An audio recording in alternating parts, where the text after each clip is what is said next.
Hey everyone, welcome to the first episode of our brand new series on DBMS and SQL. Whether you are a student, a beginner in tech, or someone just curious about how apps handle data, this series is for you. And today we are laying the foundation, so grab a notebook and let's dive in. Let's start with the basic. Almost every system around us, apps, machines, websites, is a power of data. But raw data is like puzzle pieces. You need to organize it to make sense of the picture. That's where data system comes in. They help engineer collect, store and use data to make smart decisions.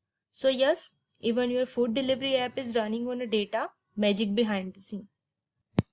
As you can see on the screen, we have definition of data, database and role of DBMS. So raw facts and figures are called data. Means raw facts and figures that have no meaning but a kind of data. So we process that data to make a information and structure information. The collection of structured information is called database.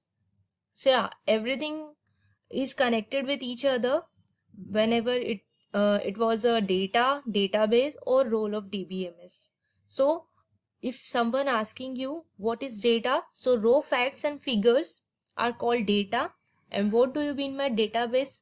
So a collection of structured information, and where the information comes in from raw facts and figures. After processing, raw facts and figures become information, and collection of structured information is called database. And role of DBMS, software that interact with end user applications and database itself to capture and analyze data. Alright, so how does this data become useful? We follow a simple four-step cycle called data processing life cycle. As you can see on the screen, there are 4 steps we follow to from a raw data to an information that will help us to make a decision for our company or our organization. As you can see, the first step is data collection. This is where we collect raw data from devices, apps and sensors. So this is the collection process. Then we have a data storage. Then we store it somewhere, usually in databases and cloud storage. That means we collect data and then we store data in the storage systems like databases and clouds. Then we have a data processing step where cleanup and transformation process will be follow, where we remove the errors.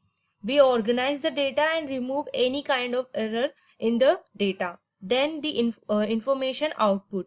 Finally, we present it as a graph, dashboard and reports that help in decision making. So these are the 4 steps that will help us in day-to-day life to solve a real life problems. As we collect data from apps and devices and sensors, then we store that amount of data into the storage systems like database and cloud storage. Then the third step is data processing, where the cleanup and transformation process will happen. And then we have a information output where we use that data to make a company. Cool, right? Just 4 steps but super powerful. Then we have an example. If I just said 200, 250 and 275, that's just data, right? But if I say these are the sales figures for the last 3 days, now you have information. So remember, data is raw, information is processed and meaningful, as I already covered this topic in the beginning of this video. So how do we manage this entire process efficiently? Enter the hero of our story, which is DBMS, which having database management system. This is the database system, okay? And think of it as your digital librarian. Let's take an example. Think of it as your digital librarian. It helps you to store data, retrieve it when you need it, and keep it safe, and even recover it if something goes wrong. Without DBMS, managing large data would be chaos. As you can see, create and manage data, ensure data integrity, provide access control, support concurrent access. Then,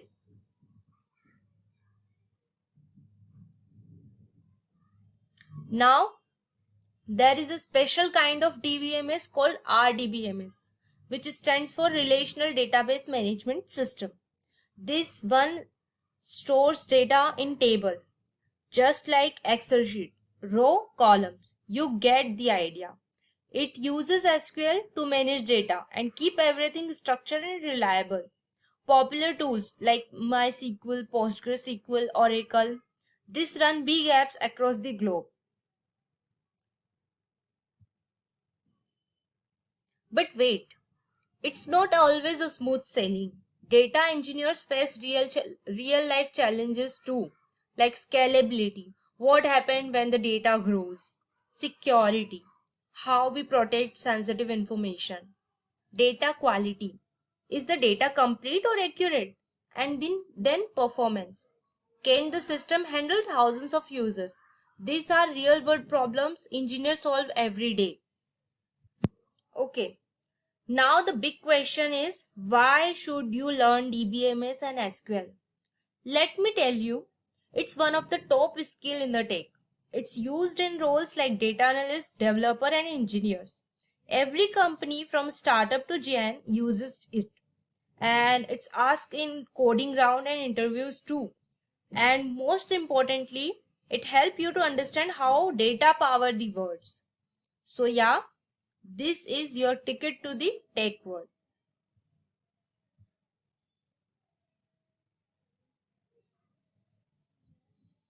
Please ignore the music from the background. And that's the wrap up for this episode. In the next video, we will dive deeper into types of databases and understanding how data is structured. So if you found this helpful, don't forget to like, share and subscribe to keep learning with me. Comment below if you have any question. I read them all. See you in the next video.